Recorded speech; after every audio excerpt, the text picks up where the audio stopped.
The little girl was shivering, her boots soaked, her scarf unevenly wrapped. She couldn't have been more than 6. The Shah Araz Khan, the cold, feared, untouchable tycoon, felt something unusual twist inside his chest. He knelt to her level. "What's your name, sweetheart?" "Layla," she whispered, clutching a half-broken school bag to her chest. "Mama said she'd come home before the snow, boat to Broken Bar, but she didn't." Araz looked around. He had stepped out of his office building only to check on construction delays. Now this child was standing alone in the heavy snowfall, cheeks red, lips trembling. Something about her eyes big, tear shiny, full of tristesse shook him. "Where do you live?"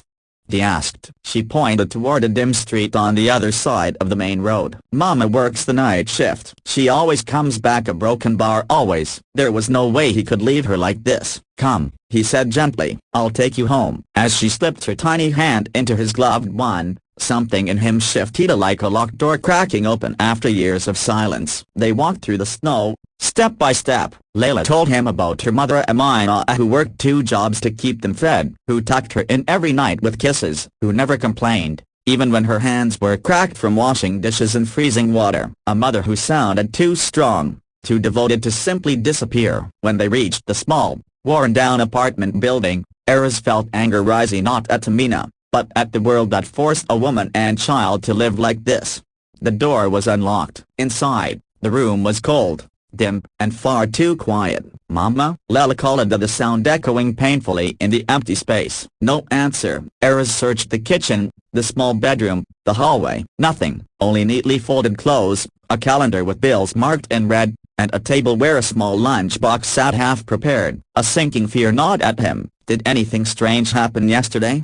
he asked softly. Layla shook her head. Mama was scared. She didn't see a Broken Bar, but she looked scared. That clue tightened his breath. He called his assistant. Within minutes, a private team began searching for information on Amina's workplace, colleagues, last known location. Meanwhile, he sat with Layla as she warmed her hands near the heater. She leaned against him, exhausted. He didn't push her away. When she finally fell asleep, her head on his arm, he couldn't stop staring at her peaceful little face. Something about the fragile trust she had placed in him so blindly, so purely, it felt like a responsibility he wasn't ready for but couldn't refuse.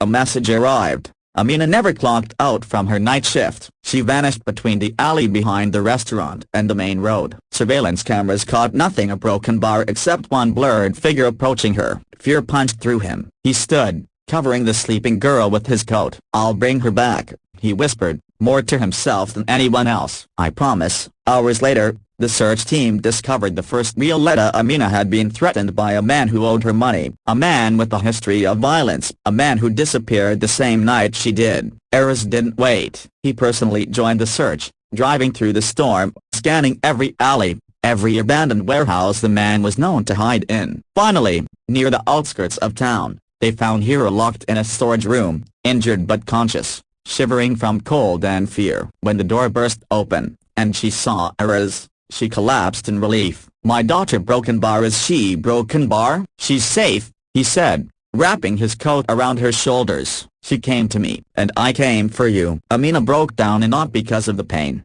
but because someone, for the first time in years, had shown up for her. He brought her to the hospital. He stayed beside her. He held her hand when she trembled. And when Layla saw her mother again, the reunion was so emotional even the nurses wiped tears. But something deeper happened. Araz, the man who once lived only for power and profit, felt something warm and unfamiliar fill the empty spaces inside him. Watching Amina clutch her daughter, whispering prayers of gratitude, he realized something: a Broken Bar. He didn't want to walk away. He wanted to protect them, both of them. Days passed. He visited every evening. He brought food, blankets, toys for Layla, and warmth for Amina, a warmth he didn't know he was capable of giving. Amina, shy and soft-spoken, tried to thank him. "You saved my life," she whispered once, eyes shining. "How do I ever repay you?" "By staying safe," he replied quietly, "and by letting me Broken Bar be part of your lives." Her breath caught. His own heart thudded louder than he expected, because somewhere between snowstorms and sleepless nights, he had found something he wasn't looking for. A purpose, a reason to soften, a reason to hope. They weren't his familia, but they felt like they could be. And as Amina healed, as Layla began calling him Uncle Araz, as the three of them started sharing dinners, laughter, story is a broken bar. They formed something more powerful than blood, a bond chosen by love, not fate, a bond that began with the little voice in the snow and grew into the beginning of a new life.